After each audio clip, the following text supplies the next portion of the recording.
My name is Jackie. I live with my husband and my elderly mother. The kitchen's the heart of the family. We like to have big family dinners where the children will come at least once a week. I think it must be the Italian side of things. They come, they have their food, love it, and then they go home. And then I've got to do the dishes, basically. The oven that I used to have was not very energy efficient. Most of the heat used to come out of the oven. The cake would be wonky, or your cupcakes would be dry or burnt, or some would be raw. So when I got the opportunity through the LAGOM project, they said, oh, it really has to be an oven.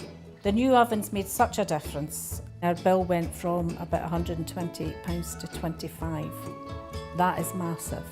The money comes in handy just basically for everyday bills. It gives us a little extra cash, that we don't have to really worry now, so it's great.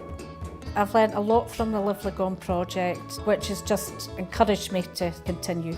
We want to leave our world in a better condition for our granddaughter.